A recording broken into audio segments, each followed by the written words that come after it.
Bueno, Mariano Causino es especialista en relaciones internacionales, está en línea, sirvió como embajador en Israel y Costa Rica. Mariano, ¿cómo le va? Buen día. ¿Qué tal? Buen día, ¿cómo están ustedes? Un Bien, gusto. bien. Creo que como toda la humanidad, conmovidos por lo que está pasando en Afganistán, pensando más que nada en las mujeres, ¿no? Para las cuales vuelve un oprobio a manos de una secta tribal al respecto de la cual suele decirse que practica un Islam extremo, ¿no? En verdad mucho de lo que practican tiene que ver con lo que es la cultura pastún, que es la cultura predominante en estos grupos. Pero me gustaría escuchar sus conceptos. Usted ha publicado un artículo en Infobae que dice de Saigón a Kabul, ¿no?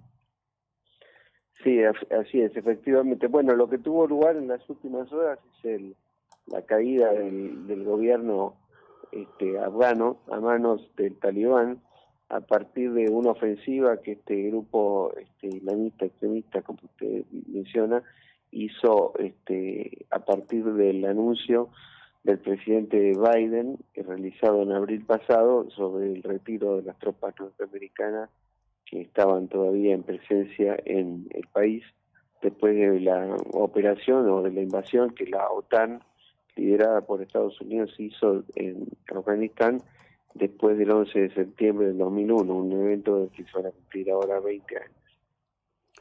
Bien, las explicaciones en general que se han dado al respecto de por qué esto se resolvió tan rápidamente dicen que en verdad todo lo que se creyó que era la construcción de un ejército afgano, de un gobierno afgano no talibán, ha sido meramente una, digamos, como un decorado, como un tinglado, ¿no? Cuesta creer, digamos, que millones y millones, cientos de miles de millones de dólares destinados no hayan tenido, digamos, no sé, la carnadura necesaria para construir algo en serio, ¿no? Bueno, lo que sucede es que en realidad probablemente uno podría decir que lo que ha ocurrido es algo que ha sucedido en reiteradas oportunidades, que es la imposibilidad virtual que tiene las potencias occidentales, en este caso Estados Unidos, de montar un gobierno estable y funcional en una geografía lejana y desconocida en buena medida. Entonces, en realidad lo que tuvo lugar es una situación que en cierta forma podía ser prevista, y que ha determinado esa dificultad extrema tanto en Afganistán como en otros países. Lo que sucede es que la presencia norteamericana tan extendida, en este caso en Afganistán, tiene lugar en circunstancias en las que el pueblo norteamericano rechaza la posibilidad de mantener esa presencia y esa posición tan extendida en el tiempo. Entonces esto ha hecho que ya el gobierno de la administración Trump en su momento había anunciado también ese retiro, Uh-huh. y el presidente Biden sostuvo en las últimas horas que él ya era el cuarto gobierno norteamericano en tener esa presencia y que no estaba dispuesto a continuar eso y tener que cederlo a un nuevo gobierno dentro de 3 años o eventualmente 8. Pero la cuestión es que lamentablemente en este caso el liderazgo americano se vio obligado a tomar una decisión que era elegir entre lo malo y lo peor, se podría decir. Bueno, lamentablemente esta situación provocó un colapso acelerado de esto. El presidente Biden en una conferencia de prensa el 8 de julio pasado había dicho que esto no iba a ocurrir.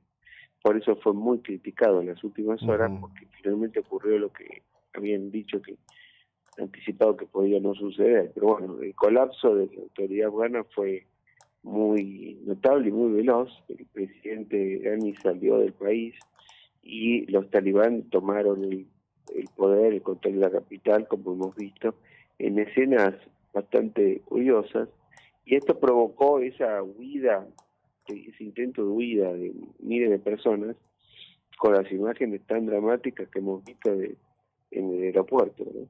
Sí, bueno, eso es una locura. Lo que hoy estoy viendo ahora en los diarios europeos es que quien hacía como de presidente huyó en un helicóptero con un botín enorme y tuvo que dejar parte del botín en la pista porque desestabilizaba por el peso del helicóptero, porque el otro tema que parece ser es una cuestión intrínseca de estas sociedades es una corrupción fenomenal, ¿no? Sí, todos los informes sostienen que la debilidad de la autoridad afgana se debe en buena medida a esa realidad.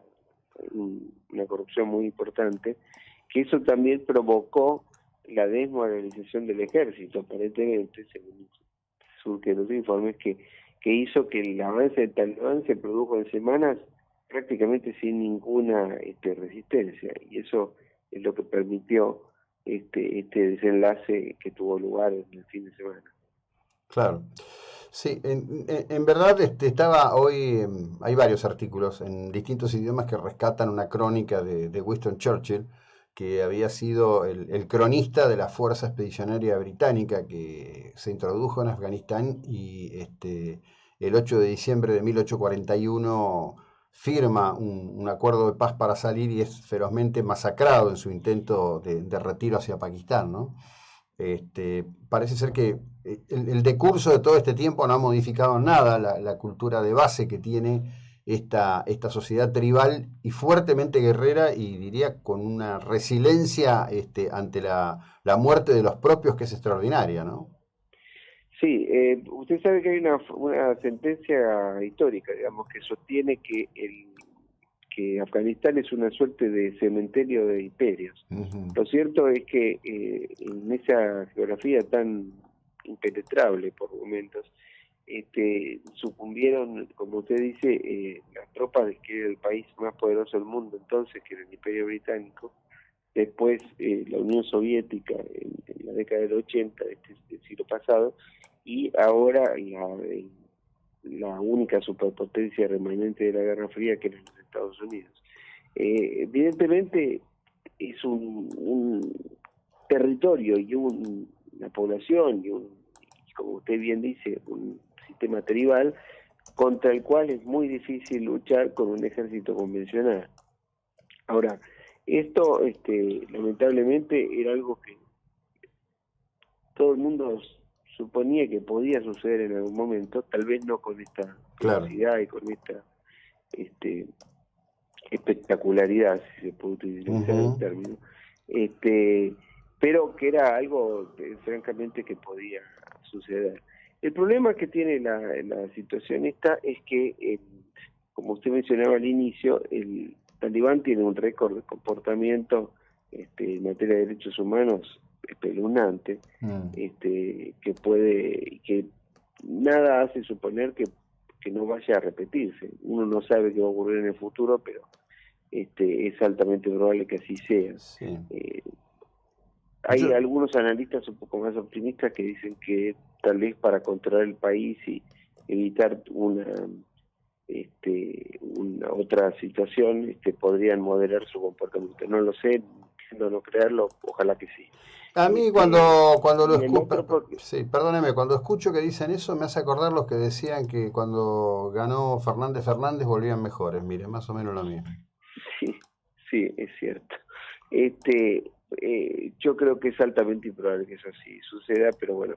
Y el otro problema fundamental que tiene la comunidad internacional ante esta situación es que el país no se convierta nuevamente en un santuario para el terrorismo internacional, como ocurrió en el pasado no tan lejano, en el cual ahí tenía refugio la organización Al-Qaeda liderada por Osama Bin Laden, desde donde se organizaron y perpetraron los planes para realizar el atentado del 11 de septiembre.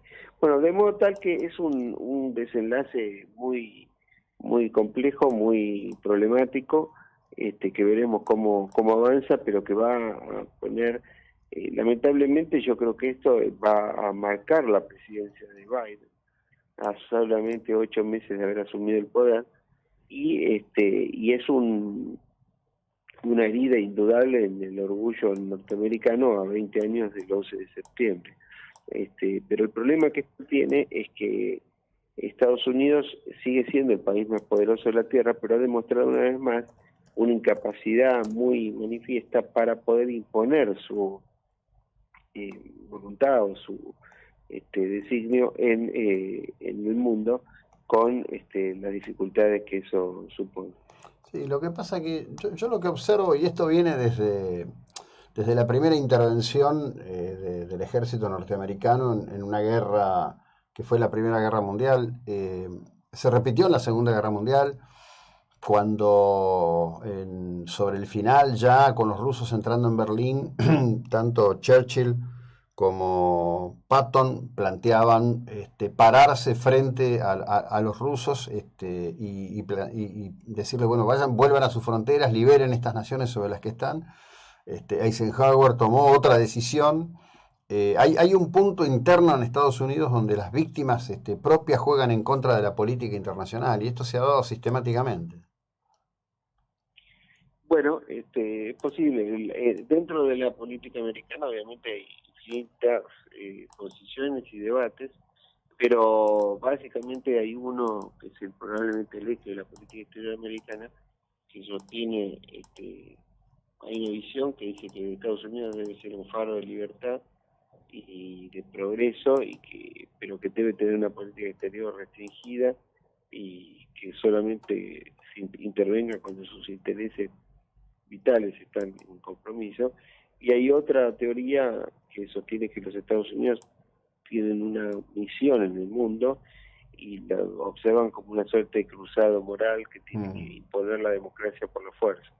Esa división en la política exterior americana ha estado presente sobre todo en el siglo XX, Sí. a lo largo del siglo XX, y cruza los partidos, no es que está dividido por que los demócratas son de una manera y los republicanos de otra. Es un tema que excede eso y que depende de cada gobierno qué posición va asumiendo. Así que bueno, lamentablemente muchas veces la posición idealista ha conducido a situaciones problemáticas, pero bueno, tampoco soy yo quien juzgar qué es lo que deben hacer. Lo que puedo hacer es tratar de analizar qué es lo que sucede. Sí, estamos hablando de lo que ocurre, ¿no? En definitiva, y bueno, está claro que hay cientos de miles, vaya a saber si no millones de afganos que no quieren estar en ese esquema, si no, no ocurriría lo que ocurrió ayer en el aeropuerto, no estarían ocurriendo estas situaciones de desesperación que son realmente increíbles. Mariano, gracias, que tenga una buena jornada. Efectivamente, bueno, le mando un abrazo y gracias por el llamado y saludos a todos. Bueno, muy amable. Bueno, Mariano Causino, especialista en relaciones internacionales.